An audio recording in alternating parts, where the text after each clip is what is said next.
कि आने वाले जो प्रधानमंत्री फसल बीमा योजना है उसको सुदृढ़ करेंगे, उसको मजबूत करते हुए किसान के वो खाते के अंदर डायरेक्ट अगर उसकी फसल का खराबा होता है तो उस तक पहुंचाने का काम करेंगे। ये संकल्प पत्र के अंदर कहा गया है।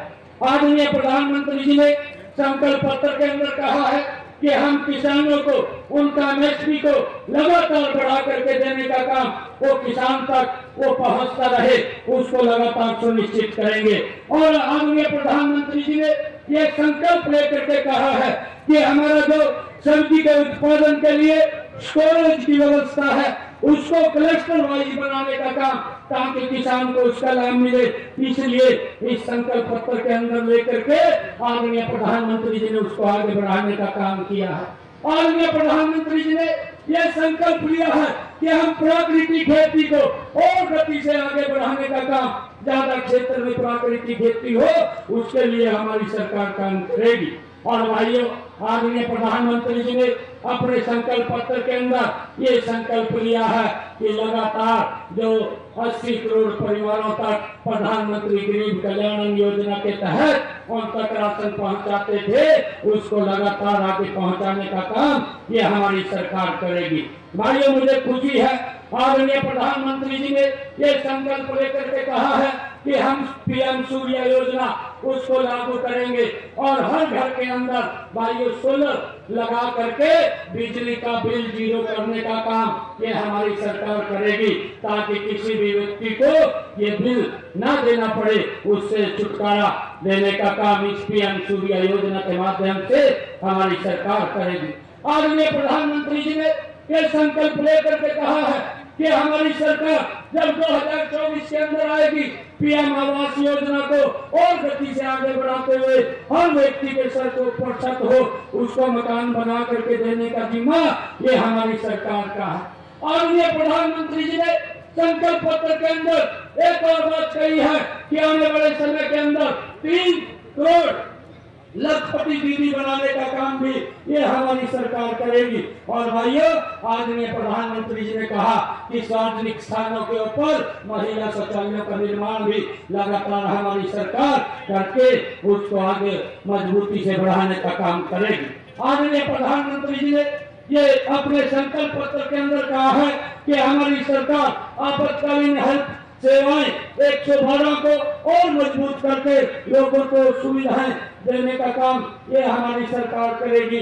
आदरणीय प्रधानमंत्री जी ने कहा है कि जिस प्रकार से युवाओं के साथ अन्याय होता है, पेपर लीक हो जाता है और युवा तैयारी करता है और उसके बाद उसको उसका खामियाजा भुगतना पड़ता है, इसके लिए भी कानून बना करके उनको सख्त से सख्त सजा मिले, इसके लिए भी हमारी सरकार मजबूती से कानून लगा करके युवाओं को सुरक्षित करने का काम करेगी। भाइयों, आदरणीय प्रधानमंत्री जी ने अपने संकल्प पत्र के अंदर कहा है कि हमारे 70 साल से ऊपर के जो युवा हैं उन सबको आयुष्मान कार्ड दे करके उनको 5 लाख रुपए का अधिकार देने का काम ये हमारी सरकार करेगी।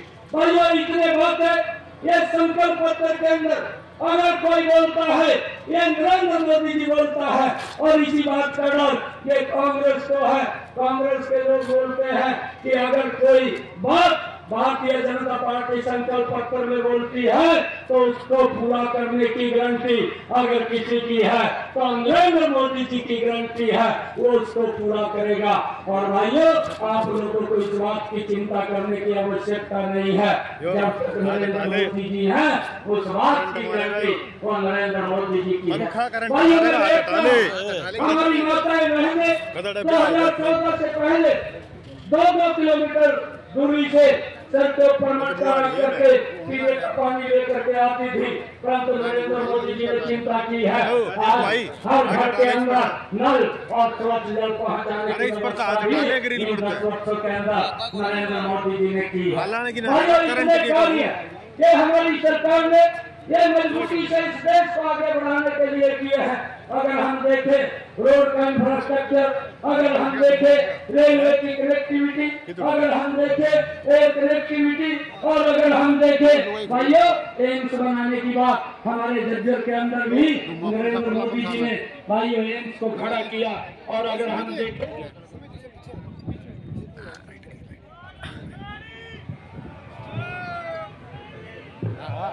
अगर हम देखें अभी रेवाड़ी के अंदर भी आदरणीय नरेंद्र मोदी जी अभी आए थे और एक एम्स और उसकी आधारशिला रख करके गए हैं।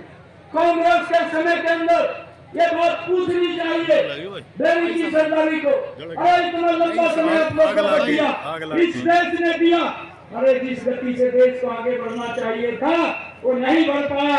हाँ बढ़ा है इनके नेतृत्व में देश बढ़ा है, भ्रष्टाचार के अंदर बढ़ा है, लोगों को लाइन में खड़ा करके रखा है और भाइयों लोगों को असुविधाओं का अभाव रहे ने काम किया। परंतु भाइयों बंद करा दो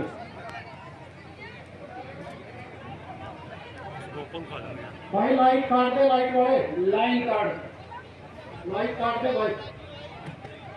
आप सबसे निवेदन है, आप सबसे निवेदन है, अरविंद जी आपका बेटा आपका भाई है, भाइयों आप लोग एकजुट होकर के एकता के अंदर एक एक वोट कमल के बटन को दबा करके यहाँ से डॉक्टर अरविंद शर्मा जी को भाइयों बड़े बहुमत से जिता करके 5वीं बार भाइयों नरेंद्र मोदी जी के पास रहने का काम करें, ताकि नरेंद्र मोदी जी तीसरी बार इस देश का प्रधानमंत्री बन करके इस देश को और मजबूती से आगे बढ़ाने का काम करें। आप इतनी भारी संख्या के अंदर आज बेरी में आए हैं, आज आप लोगों ने ये सिद्ध कर दिया है कि 25 मई को जब वोट होगा और 4 जून को जब रिजल्ट आएगा अरविंद जी कितनी वोटों से जीत करके जाएंगे। पिछली बार भाइयों बेरी की सरदारी को कहना चाहता हूँ, शक्कर के अंदर आपने जी थोड़ा कम डाला, खाने का स्वाद नहीं आया, और मेरा निवेदन आप लोगों से है जी भाई अच्छा सा घास दियो जिससे खाने का भी स्वाद आए। नरेंद्र मोदी जी भाइयों इस देश का मजबूती से विकास करें। और मैं आपको आज जर्जर की इस बेरी की सरदारी के बीच में बात कहना चाहता। पिछले दिनों हम मुझे कुछ सरपंच यहाँ के मिले थे और मैंने उनको आश्वस्त किया है। मैं ये बात आज यहाँ से पूरे प्रदेश के सरपंचों को कहना चाहता हूँ, किसी भी व्यक्ति के बहकावे में मत आइए भाइयों। हम अच्छा सिस्टम ये खड़ा हुआ है, हम इसका सरलीकरण करके आपके अनुरूप हमारी सरकार की सोच है कि गांव का विकास हो, वार्ड का विकास हो और लगातार विकास के अंदर पैसे की कोई दिक्कत नहीं है, उसका कोई ना कोई रास्ता निकाल करके उसको आगे बढ़ाने का काम हम कर रहे हैं। इनके साथ हमने बैठकें भी की है, मेरे को मिले थे। आज काफी सरपंचों ने भारतीय जनता पार्टी को ज्वाइन किया है, उनका भी मैं भारतीय जनता पार्टी के ज्वाइनिंग पे परिवार के अंदर शामिल हुए हैं, बहुत बहुत स्वागत और धन्यवाद करता हूं। एक जोरदार जयकारे के साथ भारत माता के वंदे वंदे। नरेंद्र मोदी अब की बार बहुत बहुत धन्यवाद आपको।